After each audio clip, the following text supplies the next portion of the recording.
T-minus 30 seconds. DeAndre Hopkins! Justin Jefferson, have a day! What a catch! CeeDee Lamb!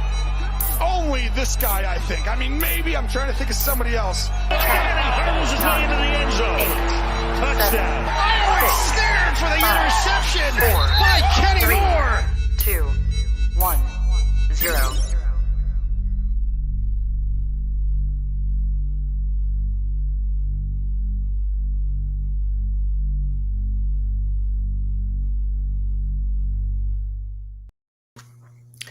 What's going on, guys? Welcome into the final drive. Josh Frey-Sam back with you for another edition of this.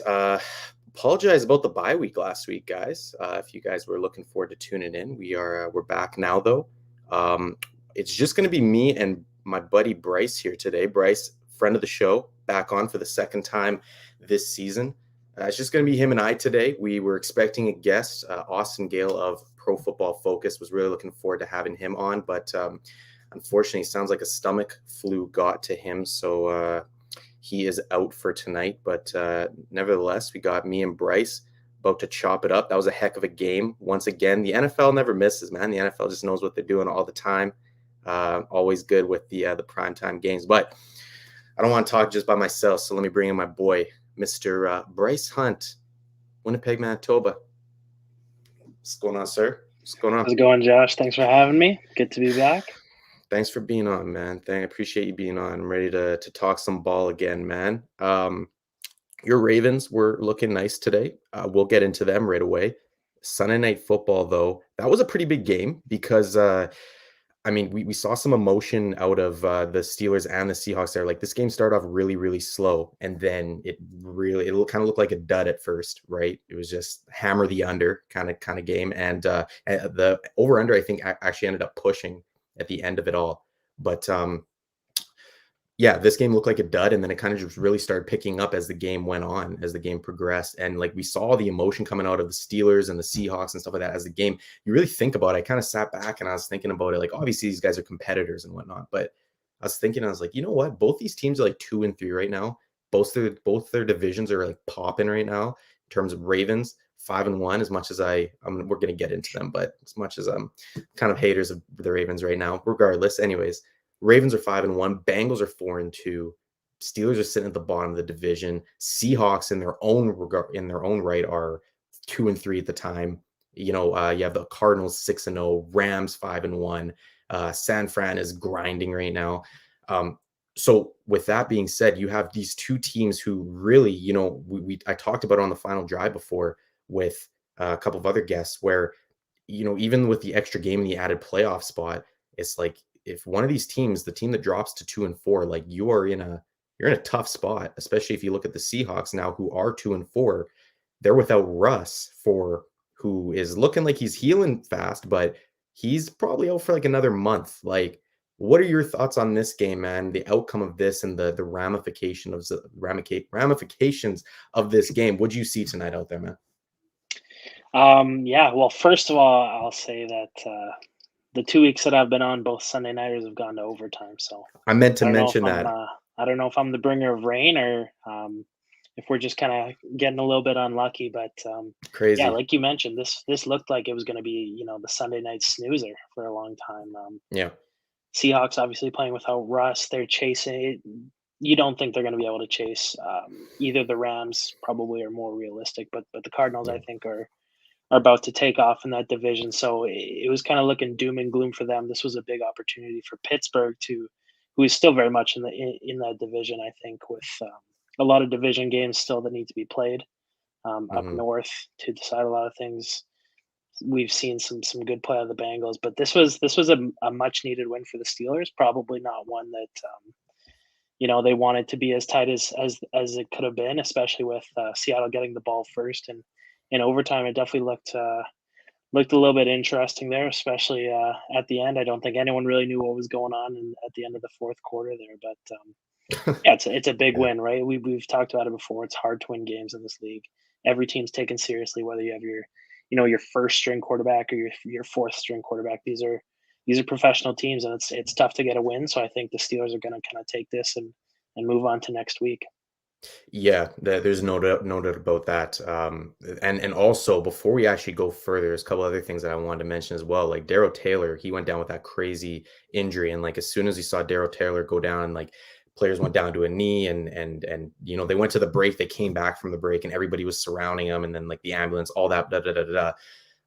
First thing that came to my mind, I was like Ryan Shazier, and then sure enough, Right. I went to Twitter, and like Ryan Shazier like immediately tweeted out, and he's just like, T's and P's, right? Thoughts and prayers out to him, and hopefully overcomes the obstacles. But like when you're seeing, like I think Chris Collinsworth mentioned on the broadcast, when you're seeing a guy getting like the neurological kind of tests or whatever and stuff like that they're doing on the ground, like that's not good. You're talking about possibly life altering kind of head injuries and spine injuries. And like, I was kind of thinking to myself too, while they were like taking a look at him, I was just like, there's, of course you see anomalies in other sports and stuff like that, but like there's really not another sport that I can think of, like maybe of the four major North American sports anyways, where like I look at it and I'm just like, yeah, like that's a regular thing, you know what I mean? Like baseball, I don't baseball, that just doesn't happen. I don't know. I'm sure there's been like maybe back when they had like the catcher and the runner at the home plate colliding or something. I'm sure there's been something in the past, but Right. like hockey, that's definitely how we've seen some like really bad concussion head injuries in hockey. Basketball, again, not really kind of following the same thing as baseball, but like football, it's just like this is, you're almost looking at like a once per year type thing that you're going to see something like this. Someone's going to draw the short end of the stick, and like, and it's a possible life altering injury. And like, so anyways, that's all to say, like, yeah, definitely thoughts and prayers.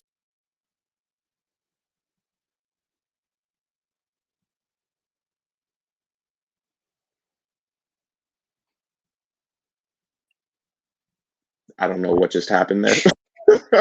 I literally just backed out of the studio. That's my bad. Anyway, so thoughts and prayers out to Darryl Taylor, man. But quickly on the betting though as well, what I meant to also add was, I don't know if you knew this, favorites went 7-0 against the spread in the morning slate of games today, and only one game hit the over in the early window.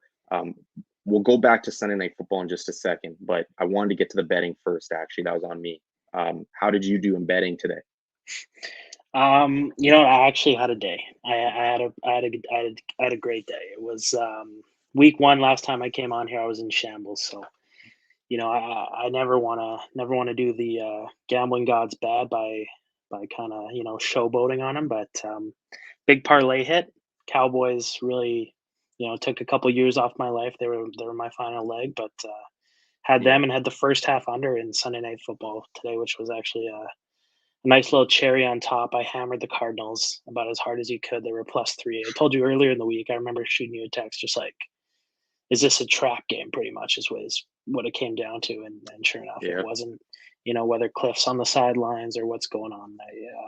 I think that was kind of my lock for the week. So I had a pretty nice weekend. How about yourself?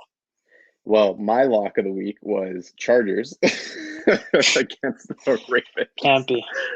That was so tough. The Chargers were the one team, honestly, they were the team that did me in this week. Like I think I had an 8-leg teaser that everything hit except for the Chargers. I had the Chargers at +8.5, and I thought that was like more than enough. More than enough. Right. I was just teasing them, just have them on the card. You know what I mean? Add a little extra value to the old card, right? But like, yeah, Chargers, they did me in. And then also on that note, Austin Eckler, I had him on a props parlay to score an anytime touchdown. Everything hit except for Austin Eckler. So it's just like it was like Nolan said, man. Chargers ruined everything, man. Like I think Nolan also. I think Nolan also had Chargers. Like it was just a bad day to have the Chargers on your card, man. But I'm glad to hear that one of us at least had a good day, man. Overall, but and want to hear, like, if anybody is watching, I want to hear if you guys, what your guys' days are like in the betting as well. Shoot a comment in the chat there. But okay, let's get back to Sunday Night Football here. So we talked about the Seahawks and stuff like that, and Russell Wilson being out for possibly like another month, maybe even upwards of 2 months. Like, I'm not even sure. So their next 4 games, let's just say he is out like a month. The Seahawks, their next 4 games is versus New Orleans, versus Jacksonville. Then they have a bye week. and then they go at Green Bay. And then if you want to count a fifth week, they are home to Arizona. So with the Seahawks sitting at 2-4 right now, this is a team that I had when I was entering the year, making my predictions in the division. Seahawks were last in the NFC West for me. Like, I had them finishing last in this division. I was standing by that. What do you think the Seahawks prospects are now of making the playoffs? They hung in tough with Pittsburgh, who, albeit is not a very good football team, they don't look like right now, but they hung in tough with Pittsburgh. What do you think the next 5 weeks with hearing that schedule, having Geno Smith, what do you think their prospects look like? It's going to be tough, right? I mean, we're probably going to see a couple more fake huddles from Russ on the field before games, trying to get back as That fast was as he actually can. that was legendary though. I love That that. was, that was something else. So you see something new every Sunday, right? And I don't Dedication. think I've seen a guy, calling plays in the fake huddle before a game. I thought that was ridiculous. I love Russ, but that was ridiculous in my opinion. There's no need for that. But he looked good, to his credit. I mean, obviously it's a hand issue with him, and you never know if he tries to come back. But you never know, right? And I think the Seahawks, as you mentioned, they're in one of the tougher divisions, and it's going to be hard for them to crawl out. And, I've all but written them off at this point in the season for Yeah. playoff hopes. Even with that extra spot, I just don't think it's possible. Yeah. Everything that could go wrong for them has gone wrong for them, and probably the cherry on top for them is that they don't have their first round pick. So the inevitable down year was coming for them, and they're not even really going to be able to do much in the draft going forward. Mhm.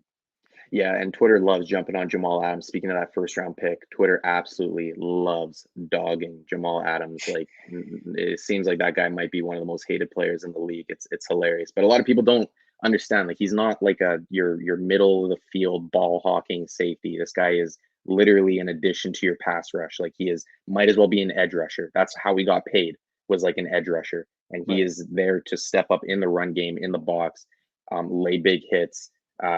Right, he's literally just an addition into that like front four kind of thing. And so he got paid like it. He got off to the court. He's not as impactful this season, right? But like last season, 9.5, I think he had 9.5 sacks last season. It's just like, man, like there's a lot of edge rushers that aren't even getting 9.5 sacks a year. So like I didn't have a problem with Jamal Adams getting paid. And plus, you're not going to dish those draft picks and not pay the guy.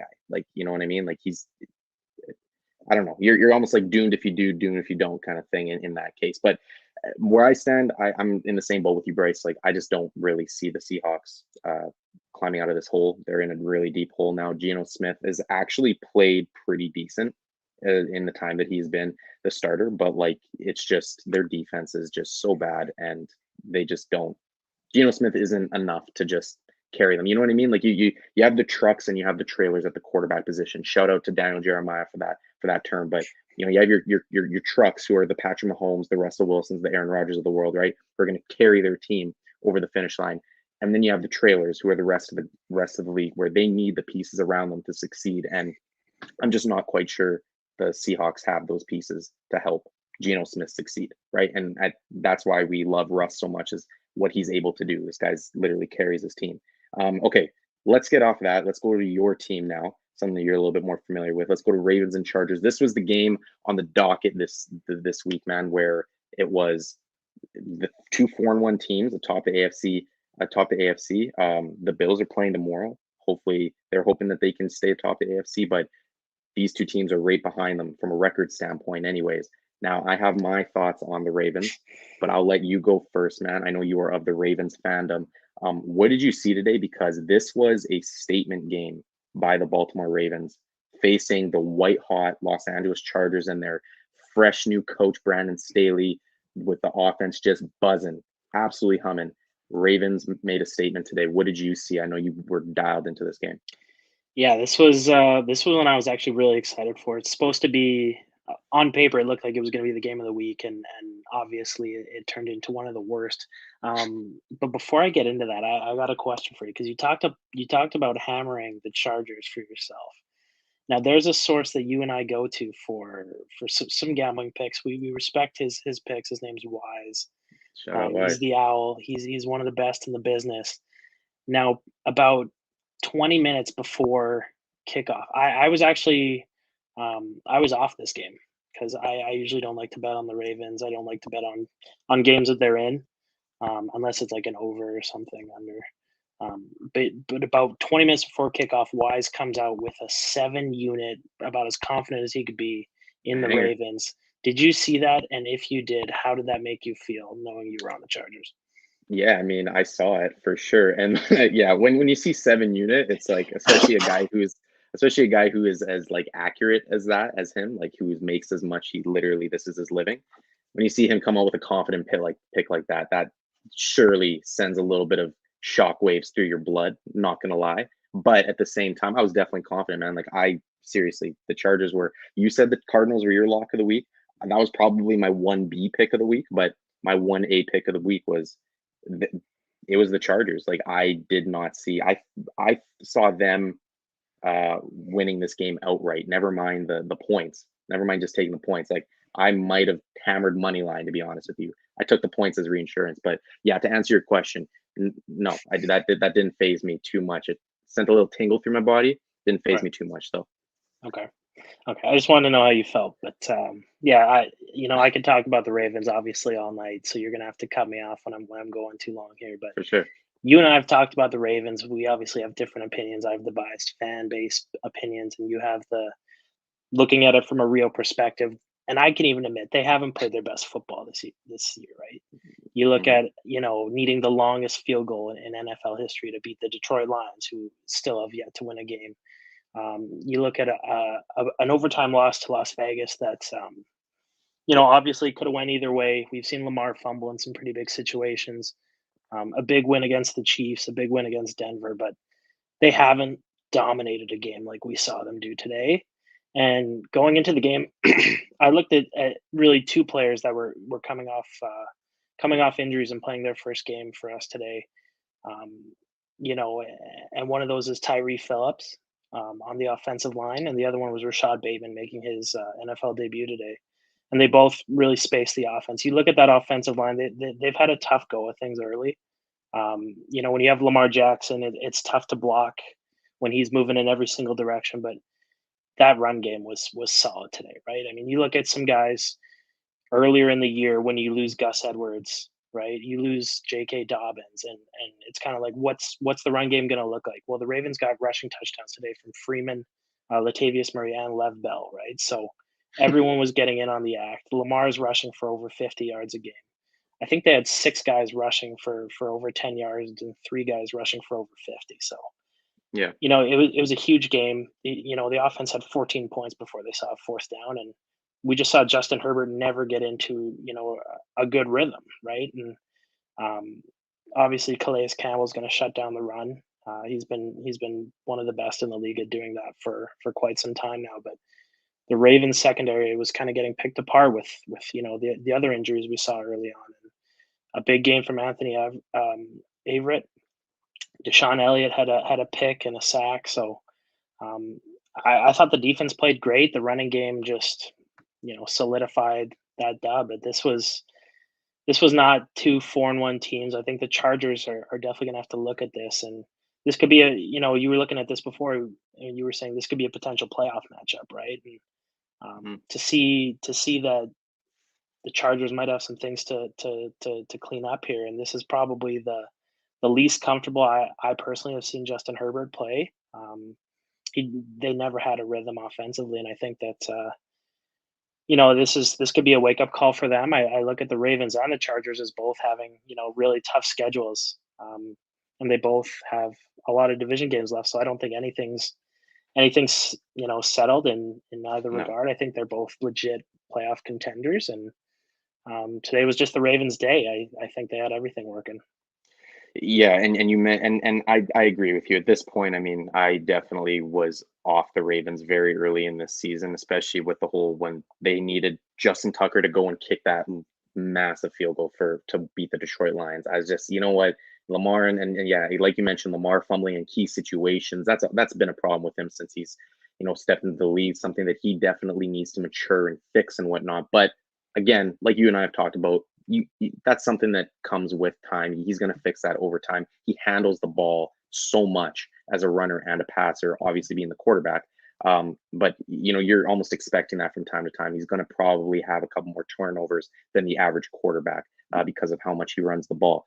Nevertheless, the Ravens, to your point, they ran all over the Los Angeles Chargers today, almost put up 200 yards on the ground. Lamar really didn't need to be that effective through the air today. And my biggest thing too was the fact that like we came into this game with the Chargers. We knew the Chargers weren't good on the ground. So you have the Chargers' biggest weakness on defense is stopping the run. And then the Ravens' biggest strength is obviously running the ball. So that is advantage Ravens right away. But then you would think that they would make some adjustments to help in the run game. Obviously, they didn't do enough. And for me, this kind of points to with the Chargers. The Chargers are a team that I've previously been really high on with their young players. I think that 2 seasons ago, 2019 season, 2018 season, the 2019 season, I believe, right? The 2 seasons before Justin Herbert got here, and they still had Phillip Rivers there. I think I had predicted the Chargers were going to finish top 5 in offense, top 5 in defense, both of those seasons. That was my bold prediction heading into both of those seasons, and they obviously missed both of those marks. But the reason why I made that prediction was because they had guys like Derwin James. They didn't have Chris Harris Jr. quite at that time yet, but they had Casey Hayward at the time. They had guys on the interior, Joey Bosa, obviously, who is still playing at an all-pro level right now. But the Chargers now at this point entering this year, they're playing a lot better than I actually thought that they were going to play on the defensive side of the ball. They have a lot of young guys. They only have Chris Harris Jr. on the back end. They're relying on guys like Jerry Tillery, who probably a lot of guys don't even know yet, but he was a first-round draft pick a few years ago, who's now needs to come into his own. You have Tillery on the interior, Kenneth Murray at the second level, who's hurt right now, Asante Samuel Jr., who's a rookie this year. You have Nasir Adderley, who is on the back end, needs to come into his own. And then you have Derwin James, who has proven himself a lot of times in this league when he has been healthy, but he hasn't been healthy. So there was a question mark really at all 3 levels of this defense entering this year. They've done a really good job in the passing game, but it's just been the running game. And obviously they got absolutely shredded today by Lamar Jackson. My concern didn't necessarily lie on the defensive side of the ball. Of course, giving up 34 points, that really does, that sucks. But you mentioned the offense. I didn't actually tune into this game. I saw bits and pieces of this game because it was on at the same time the Packers were. So forgive me for that. But the Justin Herbert and this offense not being able to go, that I don't know if this is just a blip in the road. I don't know where this is going to lead to, but I'm pretty confident in this offense overall. I'm pretty confident they're going to get back on track. I got a lot of respect for Brandon Staley as a coach, but yeah, it just obviously was an ugly performance by that offense today. The Ravens for me as well. I think the Ravens, like you said, I think they're solidified as a playoff contender. I don't know, man. What do you think? Do you think that what are your honest, unbiased opinions on the Ravens? Just as a final question here, as to like how far they can go based on what you've seen out of them this year, and do you see them as actually a deep run playoff contender, or do you think that they need to fix a lot more things before they get to that? I mean, health's a huge thing for them, right? I mean, in the past couple of years with Lamar, and that's kind of when this era is kind of that competitive window that we talk about is kind of been opened under Lamar. And you look at the losses that have come, either against Kansas City or Buffalo, and those were kind of the 2 teams that we were always trying to get past, right? At first it was the Tennessee Titans, and we finally got past them. Now it's that next tier. Can you hang with the Buffalo Bills and the Kansas City Chiefs? I don't put them up there just yet. I think that the win against Kansas City was huge, but again, they were a fumble away from losing that game on a great defensive play by Away. Yeah. So I don't know. I mean, the game against Buffalo last year, it was decided by a couple missed field goals from Justin Tucker, who's usually automatic. So the biased fan in me says we can make a run to the AFC Championship and roll the dice there, but nothing's solidified. Since he looks good, it's always a battle with Pittsburgh, and there's a lot of divisional matchups to be played. And this is still a really tough schedule for the Ravens. I think they can get in, but they might be playing a wild card game, and anything can happen there if Lamar has a big turnover, or if somebody you end up facing a team that's really good at stopping the run, and you're forced to kind of change your whole game plan, right? It's kind of live and die by Lamar, and if he's not cooking one day, you're in some trouble. So Yeah. I think that the secondary for the Ravens, although it looked good today, we saw some big changes that were made. Actually, Marlon Humphrey completely flipped sides of the field, and that looked like it was a great adjustment that the Ravens made. They were getting torched in their secondary, and really just their whole pass defense was getting torched all year, to be honest with you. But Yeah. if they can make some big adjustments, if they can get healthy for playoffs, I think that there's no reason why they can't make a decent run in the AFC. I don't know if they can get out of it, but Yeah. it looks positive right now. Yeah, I guess it was just a wait and see kind of thing. I don't know. I'm not super high on the Ravens, but we'll see. We'll see, man. I don't know. Rashad Bateman, though, for sure. To your point, Rashad Bateman is he's a guy who I was really excited about coming in the draft process. That guy has number one wide receiver potential. Great first step, great acceleration. Really good after the catch, just a playmaker through and through. So I'm really excited about to see what the future holds for Rashad Bateman. But let's go on to, we got a couple more games here to get through. It's going to be a shorter episode today. But let's go to the Panthers and the Vikings, which might have been the game of the day. It might have turned into maybe Pats or Cowboys, which we'll finish up with here. But this game went to overtime as well. 571 total yards of offense for the Minnesota Vikings. Couple that with 8 drops from the Carolina Panthers today. Yeah, that was, I don't know. Sam Darnold today, he actually didn't play that bad. Sam Darnold needed a little bit of help, but the Vikings for me right now is all their worry just lies on the defensive side of the ball. Like which is again, I can't stress how weird this is lately, because Mike Zimmer defenses, you just don't expect to be talking about them struggling. So this is a really weird situation for the Vikings right now, but Kirk Cousins right now is humming, seemingly on all cylinders. 3 touchdown passes today, no picks, 373 yards to the air. Dalvin Cook was cooking today, 29 carries for $140 and a tug. Minnesota, man, this team is at 500 now, but I think that the Panthers is kind of where I want to take this conversation to. The Panthers, there's a lot of people getting on Matt Rule, a lot of their beat writers and things like that, and their fans alike are getting on Matt Rule, saying that maybe he's not an NFL coach, and this guy is literally in his 22nd, 23rd game as a coach right now. This defense, like what do you think are the prospects for the Carolina Panthers going forward here? Like, are you out on this team with Sam Darnold at the helm? Do you think this team can make a comeback here, get back into the playoff conversation? Where are you at with this Carolina Panthers team right now, who have really kind of regressed a little bit? Well, I mean, you get off to such a good start, right? And things are looking good. You obviously never would have them over the Bucks, but it's a team that after week 3 you're saying, can they hang with the Saints, right? And especially in that division, you want to see what they can do.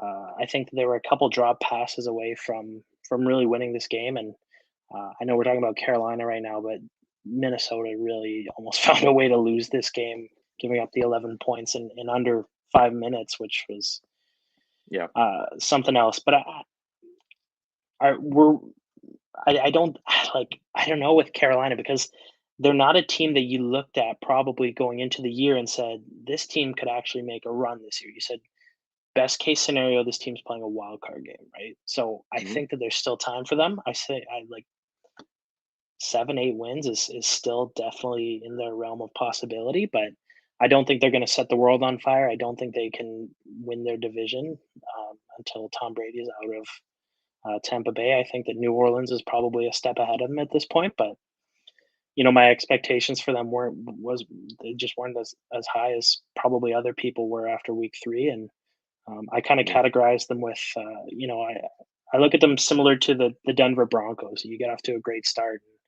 and maybe some false hope there.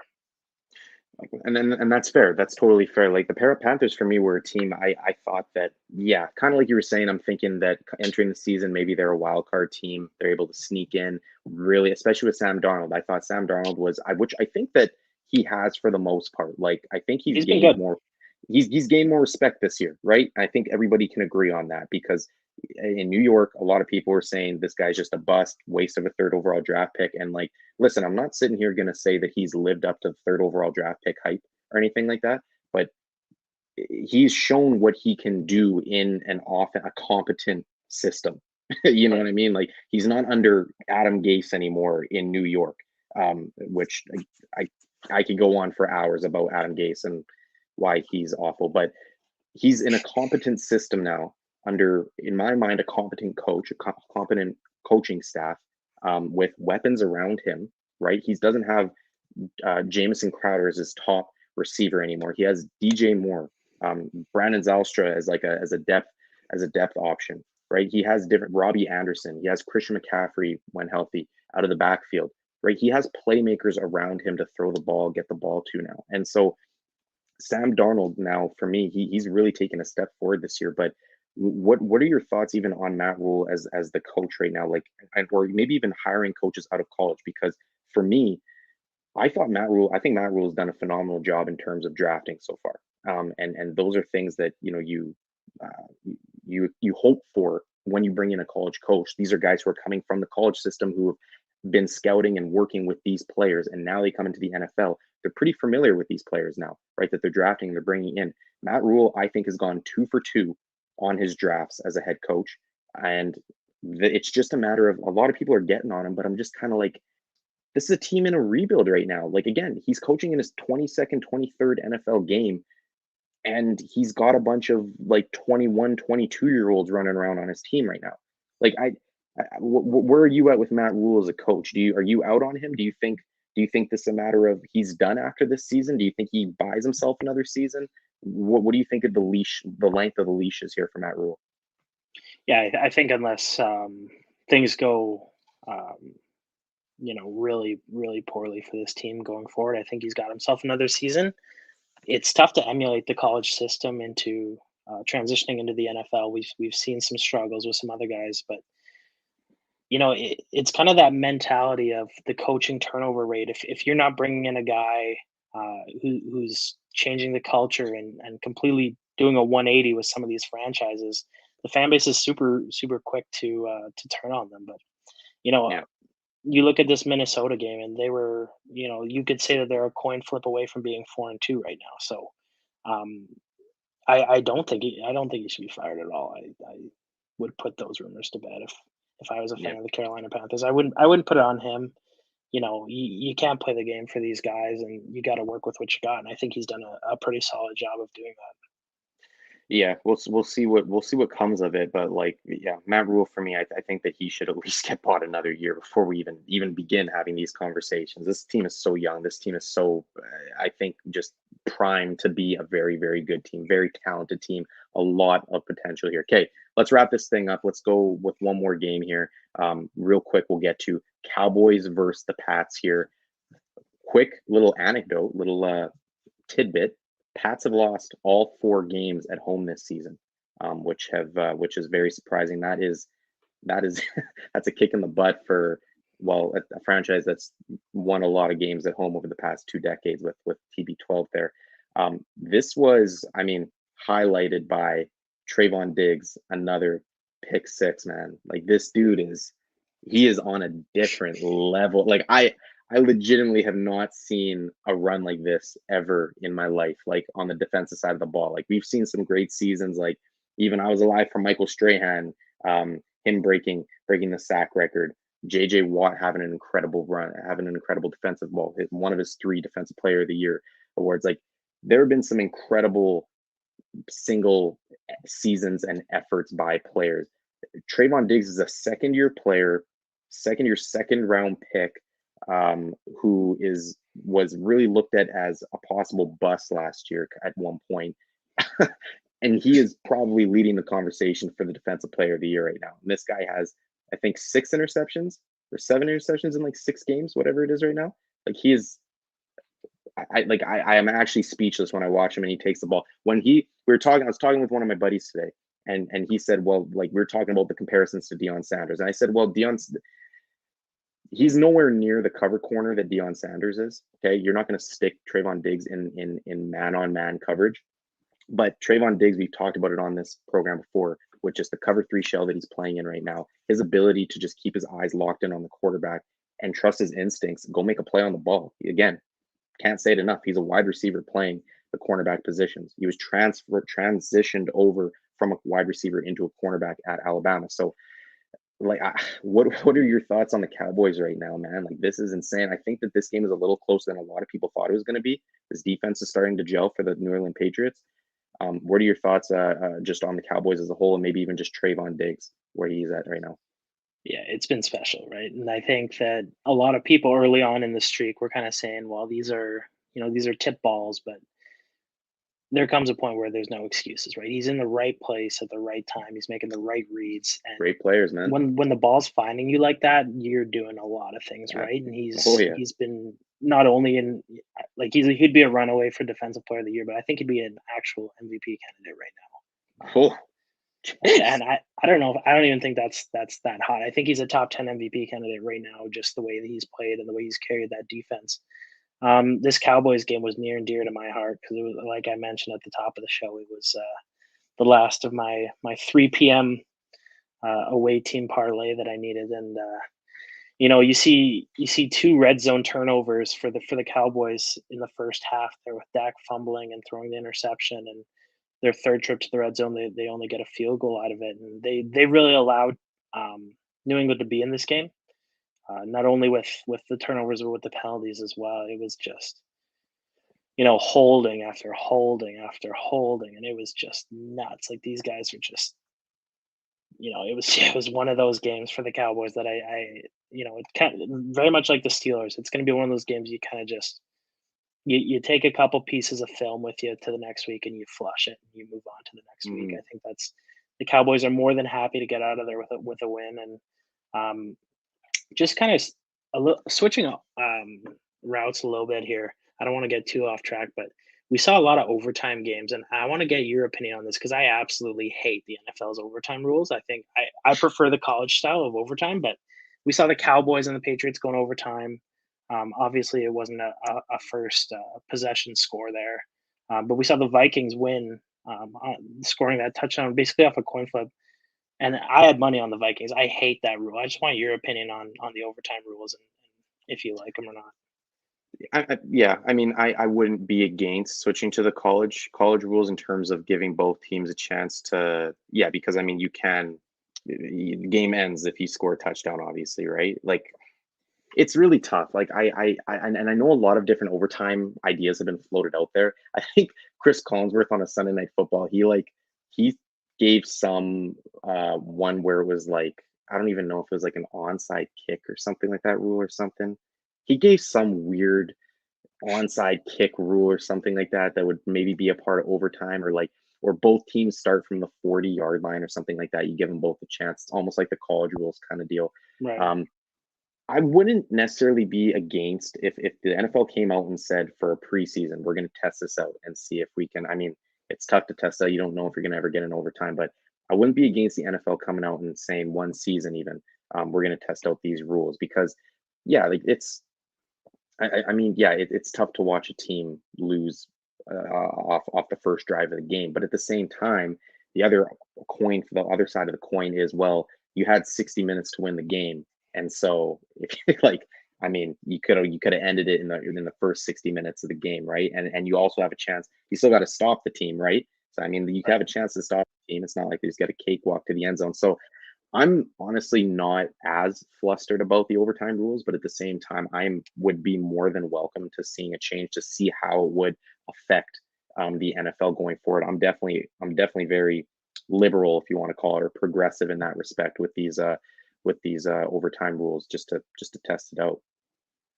Yeah, it's interesting because I just look at that Vikings Panthers game, and you have a Panthers team who, like I mentioned, scored 11 points in the last 4 minutes and 40 seconds. They have all the momentum in the world. They're the home team. Yeah. And Minnesota gets, the tails never fails. They get to flip the coin first. They get to choose where it goes, and it does flip tails, and they don't even get to see the ball in overtime, right? And it's, Yeah. At least give me a possession, in my opinion. You got to at least give me Yeah. a possession, a chance to tie it. But, you're talking about a decision that could change the season. Like, let's say you look back on the Panthers and they end up being a game out. You look at this and say, like you mentioned, they could have won this game many times. I think Minnesota was trying to hand it to them at points, and they couldn't execute on that front. But to get to overtime like they did and force with a 2-point conversion, force overtime, and to just not even see the ball. Yeah. It could change their season. No question about it. And yeah, I absolutely agree with you.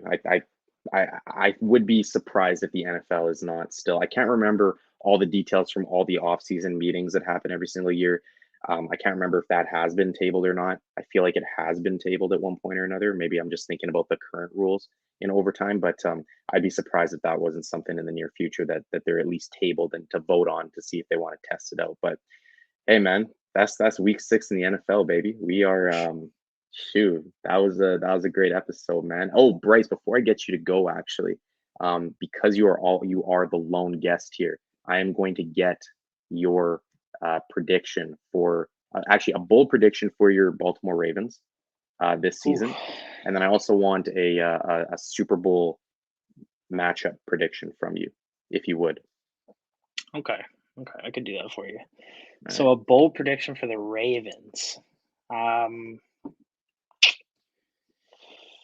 gonna, and this is, I think this is bold because I think that I don't think it's gonna happen, but the easy one would be to say that Lamar is grabbing his second MVP.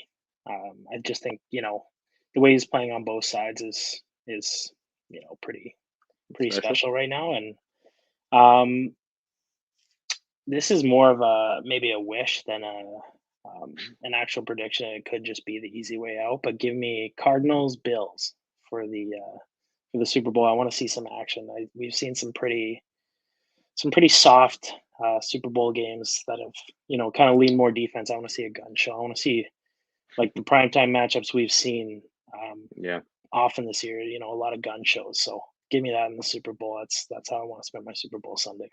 Okay, fair enough, man. Fair enough. Not going with you're breaking the Packers trend there on the NFC predictions, but that's okay, man. That's cool with that. And also, just as a secondary note, as a final note, Alex Barth, who came on, who was the last guest that we had, I had forgot to ask him about his predictions, and he had Patriots top 5 in scoring defense as his bold prediction there.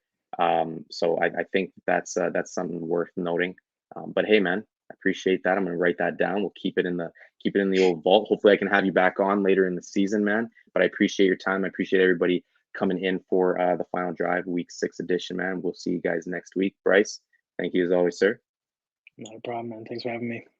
Have a good night.